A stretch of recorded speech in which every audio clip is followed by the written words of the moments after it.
Valentine's Day. I had a candlelit dinner ready, waiting for my wife to get off work. It was almost 9 p.m. when she finally texted me something came up at the office. Don't wait for me. But the next second, I saw a post on Ins from her secretary, Jax, on a business trip with my female boss for Valentine's Day, and all the hotels are fully booked. This is awkward. The photo showed a woman in a bathrobe, her back to the camera, looking out a floor-to-ceiling window. The comments were full of praise for him, saying he was lucky, and how curvaceous and feminine his boss was. Jax just replied with a dog face emoji. So, Scarlett's something came up meant taking her male secretary for a good time. I immediately screenshotted his Ins post and put it on my Snapchat story, adding a smirking emoji. The next second, Scarlett's call came through. She ripped into me. Jax was just kidding around. Why are you being so petty? What kind of grown man is so small-minded? I hung up on her, then sent a text. Let's divorce. It was 2 a.m. when Scarlett came home. The moment she pushed open the door, we just stared at each other. Neither of us spoke first. Scarlett's gaze drifted to the candlelit dinner in the dining room, but there wasn't a hint of guilt in her eyes. Instead, she exploded. So what if I came home a little late? What was that Snapchat story supposed to mean? You're always so passive-aggressive. It's so annoying. Seeing I wasn't responding, she tossed a tie at me. Jax bought this specially for you. See how thoughtful he is? He said if you still don't accept his apology, he'll just delete his Ins account. I looked at the old creases on the tie and chuckled. An old tie, probably one he'd worn himself. Jax really knew how to get under my skin. Scarlett saw me smile and probably thought I'd calmed down. She picked up my phone from the table and handed it to me. Jax was so considerate. Aren't you going to thank him? I ignored her and kept watching TV. Leo Sterling, are you deaf? She yanked me up, and I lost my balance, crashing to the floor. And, just my luck, my back slammed into the corner of the table. God, it hurt. The injury on my back was from that fire 7 years ago. I'd saved Scarlett, but heavy debris had fallen, hitting me and leaving an old wound that never truly healed. I lay on the floor, clutching my back, trembling in agony. Scarlett looked at me, a flicker of guilt crossing her face. I'll go get the cream. I looked up at her retreating back, wanting to stop her, but held my tongue. That medical report in the drawer? It had been sitting there for 3 days. After the results came back, the doctor had been clear. Early stage stomach cancer. Highly curable, he'd said, but you need to stay positive, watch your diet, take your meds, and be extremely careful. Easy for him to say. Right next to the report were 2 tickets for a 7-day trip to Iceland. I'd planned to tell her on Valentine's Day, hoping we could relax together before my surgery. Now, what's the point? Scarlett rushed over with the first aid kit, rummaging through it for a moment before stopping dead. The cream, it's gone, isn't it? She trailed off, but not before I caught a flicker of something on her face. Guilt, mixed with a hint of shame. She was busted. Jax's reply to a comment on Ins flashed in my mind. She's so sweet. I accidentally burned myself cooking, and she immediately put cream on it for me. If it weren't for everything that just happened, I would have grilled Scarlett about that special imported cream I'd asked someone to get for her, if she'd given it to Jax. But this time, I didn't call her out. I forced a wry smile. Scarlett, don't bother looking. I'll go buy some. Scarlett looked at me, her expression grim. How are you going to go out looking like that? Just stay home. I'll go. Before she could finish, her phone rang. She glanced at the screen and immediately answered. Jax, what's up? Jax's whiny voice came through the phone. Ms. Sterling, I'm feeling down and drinking at a bar. Some guy started trouble and hurt me. Can you take me to the hospital? Scarlett threw the first aid kit onto the sofa and shot to her feet. Jax, wait there. I'm coming right away. Ms. Sterling, thank you, but maybe you shouldn't come. Leo will get mad. I'll figure it out myself. What right does he have to be mad? She then shot me a cold glare, still curled up on the floor. After hanging up, Scarlett rushed to leave. Scarlett, wait.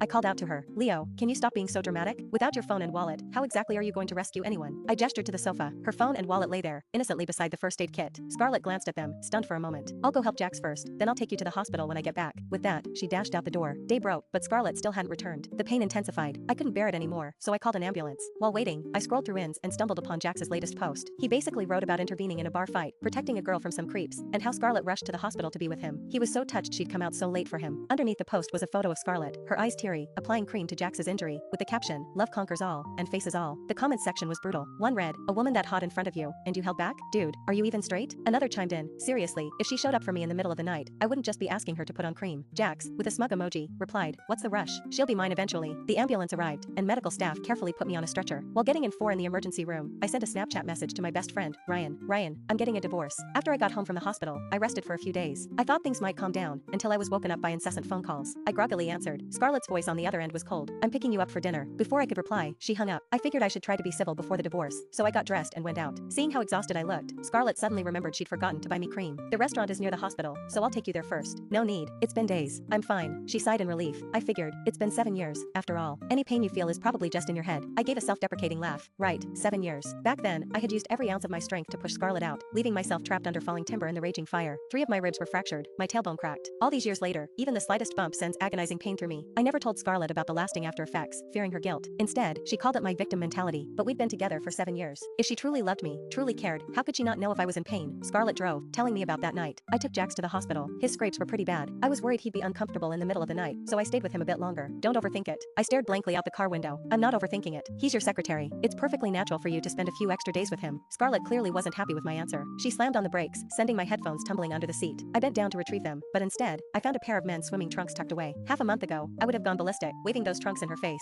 But now, I just gave a wry chuckle, picked them up, and tossed them onto the back seat. Scarlett looked flustered. "Oh, those? Jax must have left them in the car after his swimming lesson. Accidentally." I nodded, resuming my stare out the window. At dinner, a couple at the next table kept staring at Scarlett and me. When I noticed their gaze, the girl approached us. "Excuse me, are you the female CEO CEO from Jackson's posts? You're even more gorgeous in person. Scarlett looked up at her. Can I help you? The girl, clearly intrigued, pressed on. So, are you and Jax dating? Scarlett glanced at me, still eating, then smiled at the girl. Yes, Jax and I are together. I managed a weak smile back at the girl, but then a sharp pain shot through my stomach. The girl looked at me, confused. Then who is he? Scarlett blurted out, the security guard. Before the girl left, she clung to Scarlett, saying, I'll always support you too. You absolutely have to get married. Scarlett watched them go, then turned to me and put an ice cream scoop on my plate. Honey, don't mind it. Jax's domineering female CEO falls for me video series on Ins is super popular right now. It's great PR for the company. You wouldn't believe how thrilled he is. If I contradicted him in private, he'd be crushed. Her explanation? I couldn't care less. I don't mind. You don't need to explain. By now, the sharp pain in my stomach was getting worse. I clutched my abdomen, my face turning deathly pale. On the way home, Scarlett got another call from Jax. Ms. Sterling, can you pick me up from the swimming pool? I forgot my change of clothes and can't easily get a cab. Please, please, please. Unable to resist Jax's pleading, Scarlett smiled, her voice softening. Okay, I'll be right there. Scarlett hung up, then took my hand and kissed it. Honey, we'll pick Jax up together. That way, you won't overthink things. Scarlett, you can't go. My stomach hurts so bad. You need to take me to the hospital, now. Hurry. Her face darkened immediately when she heard me. Leo, can you stop being so dramatic? I wanted to take you along precisely so you wouldn't overthink things.